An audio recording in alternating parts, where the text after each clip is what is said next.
everybody there in the centre. I see someone I know waving at the back there, and everyone online. It's so marvellous that we can all share in this together wherever we are. We've realised that here online we're all the way from Tasmania up to Brunswick Heads.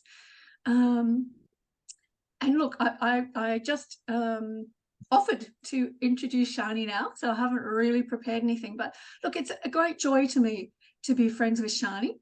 I was actually on the very first Triratna retreat that Shani came on. I was leading the retreat down in Melbourne, a Qigong and meditation retreat, and Shani came along on that retreat. And for me, Shani is someone who really does fully engage with things. She doesn't just kind of hover. She'll really engage with something, really give her attention to it, and really engage with her heart. And I love that she brings what's really important to her heart to her practice. And she's going to share some of that with us today, I understand, to do with art, which is so important to her and important to so many of us in the Sangha. And even for those of us, maybe if art's not your particular way of connecting, it's just so marvellous to be in the presence of someone for whom that is their passion. And we can then make connections with, okay, what's my passion and how do I bring that to the Dharma, to my practice, and how is it really an essential part of who I am in the Dharma. So yeah, it's a great joy to me to be travelling alongside Shani and to be seeing her and her art evolve as she travels along this Dharma path. Thanks, Shani. Thanks, Yashikarina. Lovely to see you all from Melbourne, where it's a bit rainy today. So when my talk is about art as a way of knowing. And when I say art, I mean images that we make, and they can be painting, sculpture, drama, dance, music, photography, poetry, all the arts. And what I love about our tradition, Sangharakshita's view for our tradition, is to include the arts in our spiritual tradition. So I'll give a brief overview of what I'm going to say today. I'm initially going to talk about a theory of consciousness, and then I'm going to talk about the role of art in our tradition and our spiritual practice. And then I'm going to talk about art as a different way of knowing, to explore what's alive for us. And you can't have a talk without sharing some art. So I'm going to share some of my art, and then I'll give a summary. Okay, I wrote a PhD on stimulating human potential. It was on Jean Houston's work as an example of the human potential movement. And that's, personal and spiritual growth. And for a third of that PhD, I looked at her work in terms of structures of consciousness. And I used a theory by Jean Gebser, who talked about our collective evolution of consciousness. And I've just listened to Sangharakshita's talk on his booklet, The Religion of Art, and he talks about evolution a lot in that. This theory is a bit different to what he explains. So Jean Gebser saw collectively we have 5 structures of consciousness, and they have emerged throughout our history and our evolution.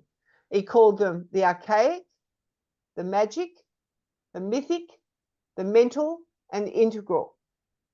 So in the archaic, this is when we're kind of proto-humans, and we were enmeshed in nature, and we were just motivated by our instincts like animals, the instinct to eat, to sleep, to find shelter, to procreate. And then we withdrew a bit from nature and started to want to influence it to make our lives better. And he calls that magic, because we had magical thinking. For example, we'd have rituals where we draw a bison in the sand and throw sticks to it, which was thought to influence the hunt the next day. And then after that became too dominant, we drew back even further and started to create stories about the world. And this is the mythic, how the world was created. And we see this in all religions, like in Christianity, you've got the Garden of Eden and Adam and Eve. This is how it was believed that the world was created. Or in the dream time, you've got the ancestor beings that created all the landscape. Or in Greek, you had people, gods like Apollo taking the sun across the sky with his chariot. And then a new structure emerged, which is the mental. And that's where we drew back even further from nature and from the group and started to become individuals. And we started to look at the world more objectively. And science is an example of that. We started making theories, testing them out through experiments, and then having new hypotheses. And each one, when they become too dominant and dysfunctional, a new one arises. And this one has become a bit dysfunctional, as you can see with the environmental crisis that we're having. You know, the individualism and the consumerism and the greed that's dominating our cultures now needs something new. And he calls this the integral structure, where the relationships between things is important. For example, with the environmental crisis, we can't just think about our own nation states. We're all connected in a global community and we all share this planet. Another example of it is Indra's net. But anyway, you don't have to remember all that. What's important, his book is called The Ever-Present Origin. All that is within us. So if we put it in popular terms, we have a body, we have a heart, we have a psyche, we have a mind, and we have intuition. Our instincts and all the things we need for body, all our emotional needs, this one is the important one for today, the mythic, is that it thinks in images and connects those images into meaning. And then we have a mind and we create theories about how the world works and we reflect on it, the experiential learning. And this last one is our intuition, which builds relationships between what we know through our body, through our emotions, through our imagination, and through our intellect, and become a global knowing. We don't know how we know, we just know because all that has been connected. So what does that mean for our practice? Well, art is really important in our tradition, but in Buddhism in general, it's important. We've been handed down these beautiful images of the Buddha and Bodhisattvas, and we use images and art in our shrines, in our tankas, there's images in the words in our pujas. Let me see, I've written down poetry. And yeah, for me, I love making shrines. For me, they're the heart of festival days and the heart of retreats. And so I have a quote from Sangharakshita that talks about this. Let me see if I can move that. Triratna Buddhism is filled with the imagery of myth, and this too can feed the imagination. Through Buddha's practice, the world of myth, imagination, and the archetypes come alive for many people, producing a profound encounter with the Buddhas and Bodhisattvas and the myth of the Buddha. And Subhuti says, to live the Buddhist life, to become like the Buddha, we must imagine the Buddha. The goal must be embodied in our imaginations. Our deep energies gathered in an image of what we are trying to move towards. And this one, it shouldn't be egg, it should be example. This is a paraphrase of Sangharakshita. This was from the Religion of Arts that I listened to.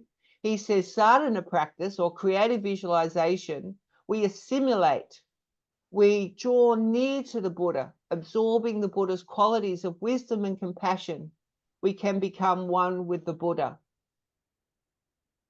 When one truly perceives an image, one is transported to the world to which that image belongs. And he also says, all great art contains an element of self-transformation. Let me see if I can stop sharing. Yeah, so we've you know, the way to the Buddhas is through these images that we've been handed down, and we can come close to, and another way of saying it, they can stimulate the archetypes of the Buddha and the Bodhisattvas in us, and through that we can walk towards enlightenment.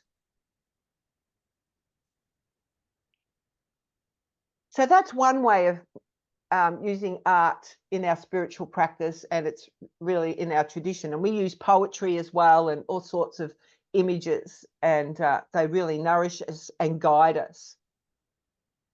Now, another way I want to talk about is using art to explore what's alive in us that we might create ourselves or be stimulated by other people. But I'm really talking about art making, and that again can be music, poetry.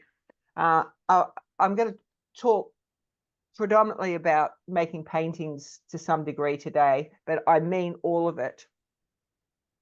One of the pioneers in this area was Carl Jung, and if you look at Sangharakshita's library, he has a lot of books by Jung because he was influenced by him.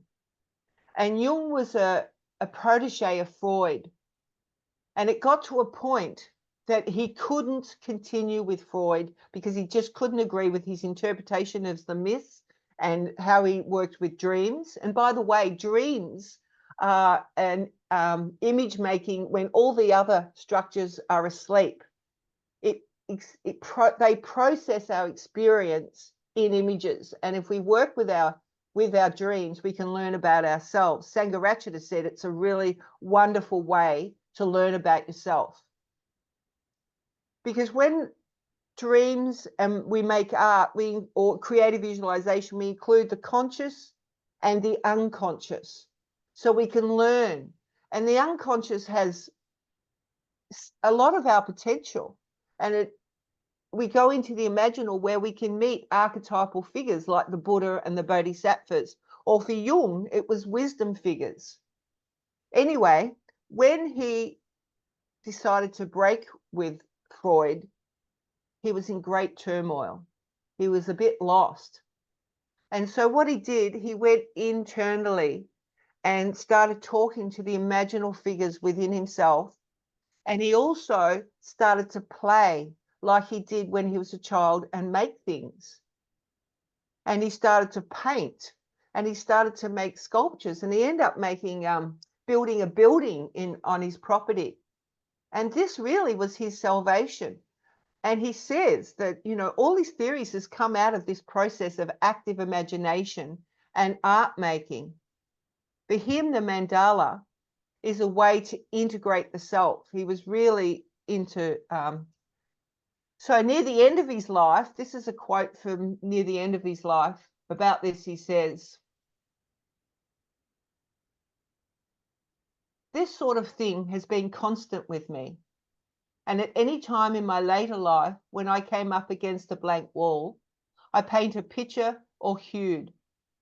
Each such experience proved to be a right entree for the ideas and works that followed hard upon it.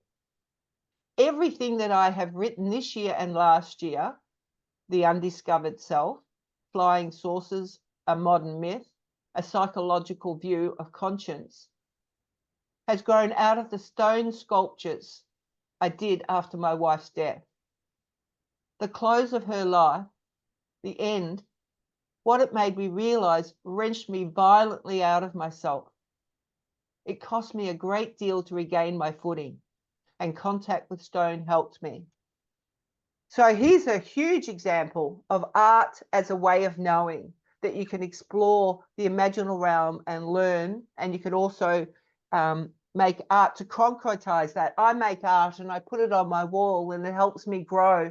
I've got Tara up here, I've got Kuan Yin over there, I've got a painting of my metta practice there.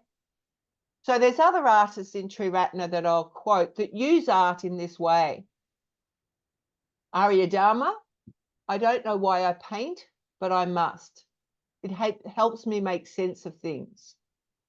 Mokshananda, "Each image I make is a process of coming into a fuller relationship with experience, based around a figure, an object, a place, a moment, a memory."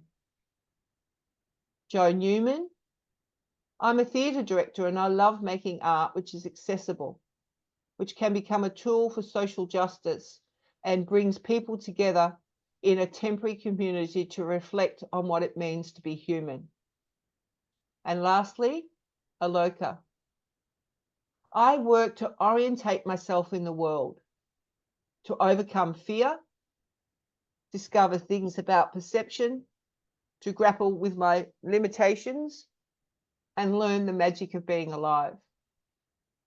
Apart from my own concerns, I produce Buddhist iconography at the request of people in Triratna community to help them with their practice of the Dharma and to serve the vision of my teacher, Sangharakshita. So that last quote is an example of the two ways is the Buddhist iconography as art helps us a way of knowing and moving in our spiritual practice, and also art as a way to explore what's deeper within ourselves. Okay, so where are we at? So we've learned about Jung, we've learned about Sangharakshita, we've learned about artists, but what about people that's the lay people that may not use art or would like to? I remember when I first started, it was daunting and I had all sorts of resistance and difficulties. And I want to share two books. One's called The Artist's Way by Julia Cameron, and it's a spiritual path to higher creativity. And in that, you do morning pages, you write 3 pages to get to know yourself. And then she's got all these exercises in them that you can work out what's going on for you that you're resisting or whatever. And then this one, and I misremembered it because I based my talk on the title, Art is a Way of Knowing. And this is by Pat Allen. So anyone that might be interested to use art as a way of knowing it, it can be, you know, I invite friends over and we just get out the paints and the pastels and we just use color and explore what's alive, and then we share about it. It's a great way to connect and use, you know, materials. Now I've got some quotes from her that help if people are interested to learn. She dispels a myth, first of all. It is commonly assumed realism in the measure of true art. Actually, drawing is energy made visible. And for me, like I write poetry and I perform it, if I'm feeling whatever and I put it into a poem, it's like a mirror of what's going on with me and it moves it on, and there's some joy in the actual creative process itself. So it doesn't have to be, but it helps with the energy that's within me. And she says it's important to have space and materials and probably time, but she says intention is really important. Clear intentions is as important as space and materials. This is the spiritual aspect of art making. Your intention can be simply to have the courage to experiment, or it can be wanting to learn about a problem you are facing. When I enter my art space, I try to have the clearest intention possible to accept whatever comes to me. I trust the images I need, the knowledge I need exists within me, and then I can access it through this process. Art making is a way of dwelling in whatever is before us that needs our attention. There is a universal tendency to turn away from difficulty. Image making allows for staying with something while making that staying bearable through the pleasure available in the use of the materials. It isn't necessary to try to make a picture about the problem. You only have to form a clear intention to know something, and then simply take up the materials and begin. Start with making a mark. I may be avoiding some sadness or disappointment. Tears may come. This is all part of the process. Feel what comes and let it go. Doubts and judgments will arise. You may feel silly or lost. Try simply to notice those feelings and let them pass. this is important to begin. So that's the main part. I'll give a summary at the end. But I'm going to share some images now from my own, and I don't make images to sell or whatever. I make images to grow and to learn and make meaning. So I don't often show them to people, but you're lucky. Can you see those? Can you see that image? Put a hand up. Yep. Okay, so this one I painted, and what I was exploring was Buddhism as a portal to the transcendental.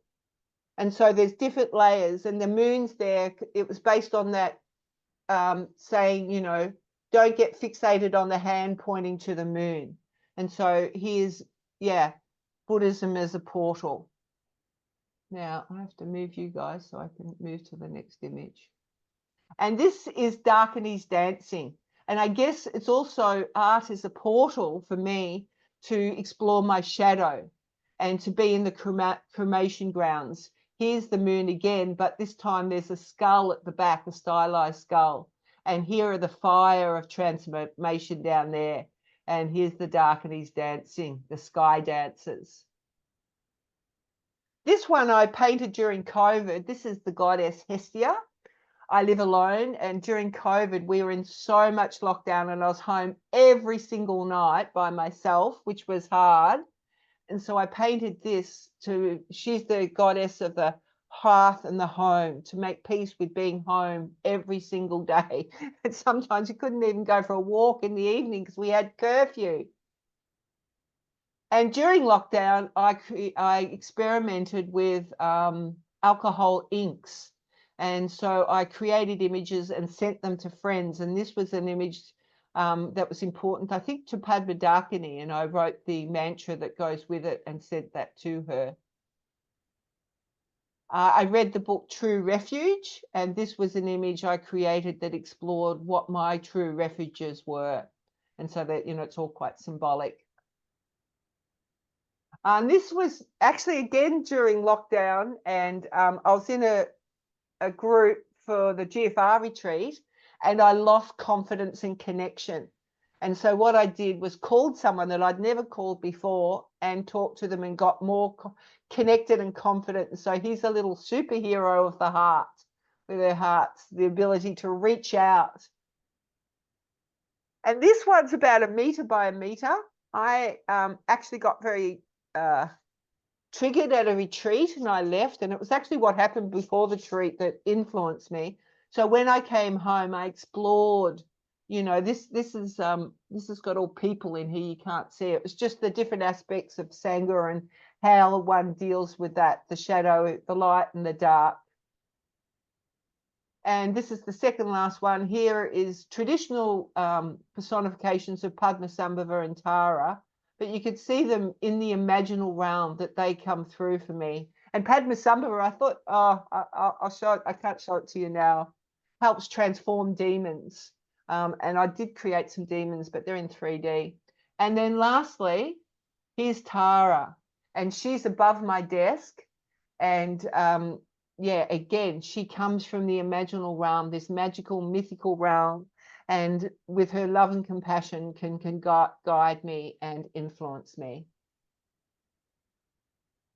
And I'll just show you the demons. When I was at a retreat up in South Australia and went for a walk, I came across bones and I transformed them into demons. Woo! As a metaphor for transforming my own demons and hoping Padmasambhava protects me from other people's. Okay, so I'll finish now. I'll just give a summary of what I've said, and then we'll be finished.